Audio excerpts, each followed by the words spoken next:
এই দেখতে দেখতে আমার ওই ছেলেরা যারা আমার ওয়াজ রেকর্ডিং করে, এই ছেলেগুলো অনেকগুলো আছে যেগুলো নিয়মিত আমার সাথে থাকে, চলে আর সব জায়গায় যায়। ওরা বলতেছে যে এখন যে হুজুর আমরা তো আর আপনার সাথে হজে চলে যাবো, আমি দেখা হবে না, আমরা একটু সময় দিই। তা আমার এটা খুব মনে পড়লো যে হায় যদি আর দেখা না হয়, যদি আর কোনোদিন বলার সুযোগ না হয়।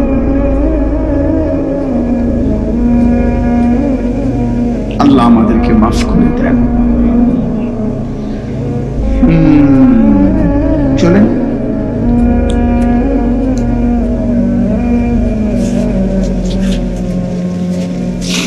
আল্লাহ বলছেন আমি প্রতিশোধ নেব।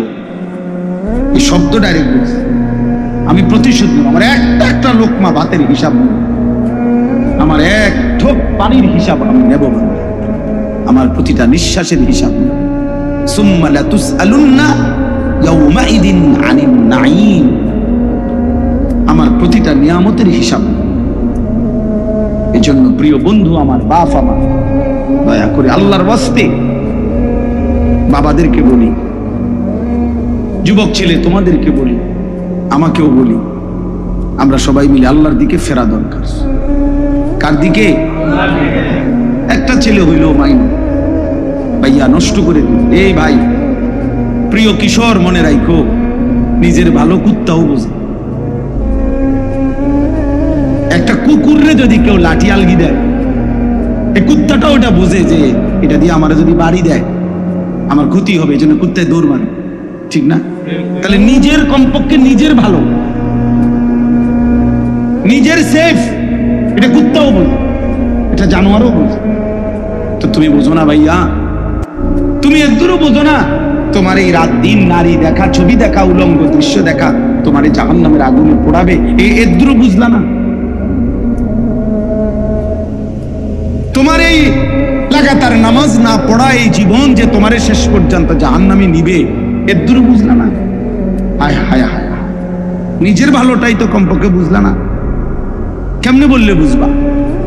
আমি তো আমার সবটুকু চেষ্টা করি, আমার জিন্দিগির ফিকির এটা মিশন, কিশোর যুবক ছেলে বদলাবে, ওরা দিনদার হবে, ওরা সেজদা দিবে আল্লাহকে। এক যুবক যখন সেজদা দেয় তো আল্লাহ তাআলার আরশ নড়ে উঠে। আল্লাহ তাআলা আরশ আজিম থেকে বলে, যুবক আমার সেজদা দিলি, যা আমি ওয়াদা দিলাম তোরে এই আরশের নিচে ছায়া দেব। তুই আসবি যুবক হাসরের ময়দানে, আমি তোরে আরশের নিচে ছায়া দেব। শাবুন নাশাআ ফি ইবাদাতিল্লাহ, নবীজি বলেন যে যুবক তার যৌবন কালটা আল্লাহর ইবাদতে বেড়ে উঠছে, আল্লাহ রাসূল সাল্লাল্লাহু আলাইহি ওয়াসাল্লাম বলেন আল্লাহ তাআলা তাকে আরশের নিচে ছায়া দেন। ইউযিল্লুহুমুল্লাহু ফি যিল্লিহি, আল্লাহ নিজের আরশের ছায়ায় ছায়া দেন। সুবহানাল্লাহ। এজন্য যুবকের সিজদা বড় দামি সিজদা, নওজোয়ানের সিজদা বড় দামি সিজদা। এজন্য তোমরা হিম্মত করো। ওই ছেলেটাকে বলো ভাই, ওই ছেলেটাকে, ওই অসভ্য ছেলেটাকে বলো মোবাইল বন্ধ করো। বেটা তুমি এতে উঠে যাও বেটা, এই বেটা অপদার্থ কথাকার বেটা।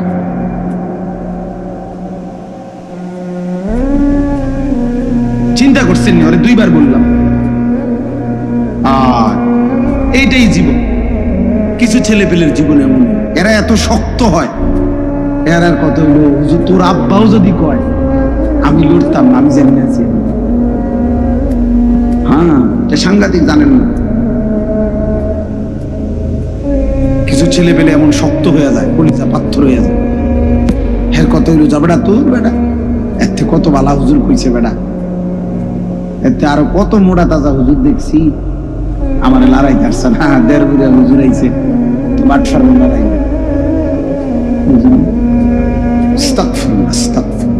রাগ হইও না বাপ, আমি বললাম আমি ফেরাইতে চাই, এই জন্য আমি একটু শক্ত, মানে আমি তো আর এনে এমন না যে কাজে লাগছি আইয়া, এই কারণে সেটাই কতক্ষণ দমকাই ফেললাম। এ তো ঝগড়ার জন্য না, আমার এই মাকসাদই হইল তুমি কেন সেজদা করবা, নামাজ কেন পড়তা? কমপক্ষে এটা তো বোঝা উচিত যে আমি আল্লাহর সাথে আমার রাগ কিসের। অনুভূতিতে ভাই, একারে সামান্য বিবেকও যদি থাকে, আল্লাহর সাথে রাগ করবো কেন? তিনি আমার সবকিছু দিছেন, ঠিক না? আল্লাহ আমার সমস্ত প্রয়োজন পূরণ করতেছেন, যে আমারে সব দিল, এবং আমি ডাকলেও দেয়, না ডাকলেও দেয়, এমন মালিক আমি পাবো কোথায়? মা গাররাকা বিরাব্বিকাল কারীম।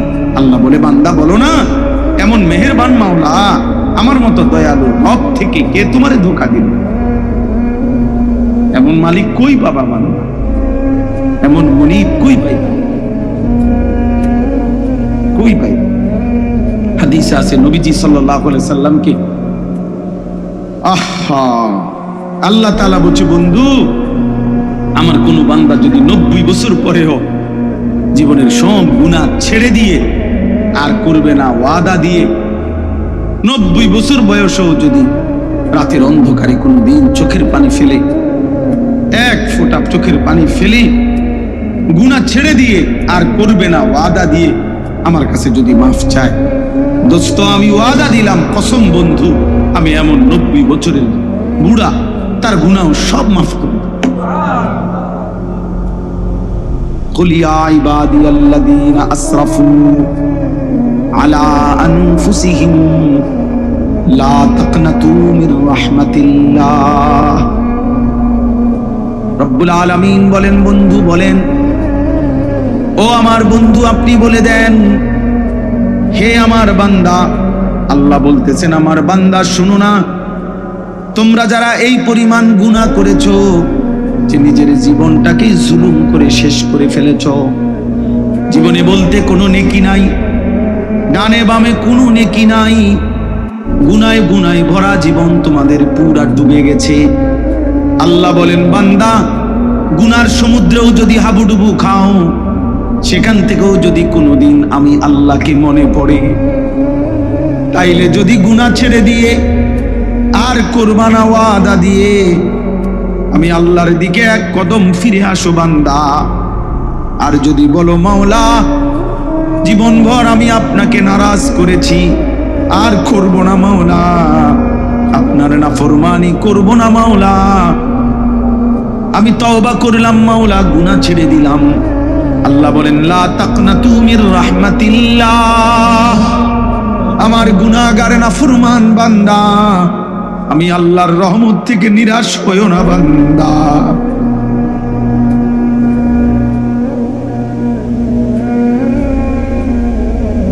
मायूस ना हो अहले ज़मीन अपनी खताओं से,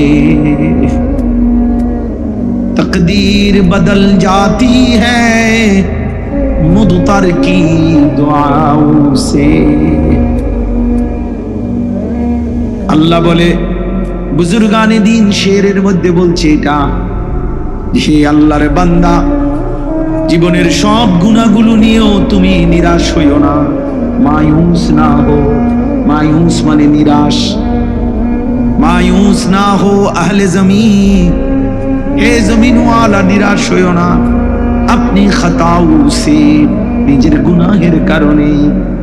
চোখের পানি ফেলো বান্দা, ডাকো তোমার আল্লাহকে, তকদীর বদল জাতি হ্যায় মুদতার কি দুআও সে। কোন অক্ষম অসহায় বান্দা যদি চোখের পানি ফেলে আল্লাহর কাছে দোয়া শুরু করে, তো আল্লাহ তার আযাবের সিদ্ধান্ত বদলে দেয়, বদলে দেয়। আল্লাহ আমাকে মাফ করে দেয়।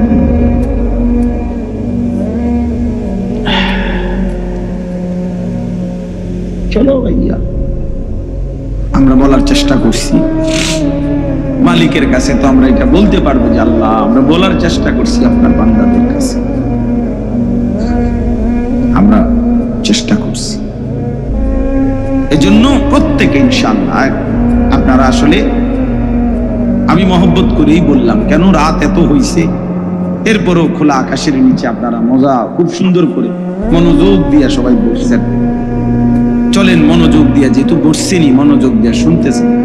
একজন বক্তার ওয়াজ শুনছেন, ভাল লাগছে, এটা না। প্রিয় ভাই, একদিন আমিও থাকবেন না, আপনিও থাকবেন না। এই দেখতে দেখতে আমার ওই ছেলেরা যারা আমার ওয়াজ রেকর্ডিং করে, এই ছেলেগুলো অনেকগুলো আছে যেগুলো নিয়মিত আমার সাথে থাকে, চলে আর সব জায়গায় দেখে। ওরা বলতেছে যে এখন যে হুজুর, আমরা তো আর আপনার সাথে হজে চলে যাবো, আমি দেখা হবে না, আমরা একটু সময় দিয়ে। তা আমার এটা খুব মনে পড়লো যে হায় যদি আর দেখা না হয়, যদি আর কোনোদিন বলার সুযোগ না হয়।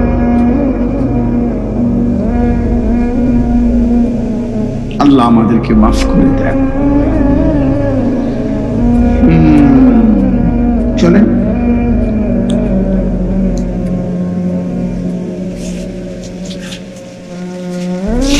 এজন্য যুবক ছেলেরা বলো ইনশাআল্লাহ, হিম্মত করো যে নামাজ পড়বানি ভাই ইনশাআল্লাহ। ছেলেরা বলো, ছেলেরা তোমরা বলো ভাই, বলো ইনশাআল্লাহ। আগামী দিনে সেজদাওয়ালা যুবক লাগবে, বিশ্বাস। আগামীর সময়টা মাহাদির পক্ষে, ইসলামের পক্ষে। সারা পৃথিবী, বাংলাদেশ না শুধু, সারা পৃথিবীতে কালেমার বিজয়ের জন্য, কোরআনের বিজয়ের জন্য, মাহাদির পক্ষে লড়বার জন্য, দাজ্জালের বিরুদ্ধে, ইহুদিদের বিরুদ্ধে, বেঈমানের বিরুদ্ধে যুদ্ধের জন্য সাহসী, ইমানদার, সেজদাওয়ালা যুবক লাগবে ইনশাআল্লাহ। তুমি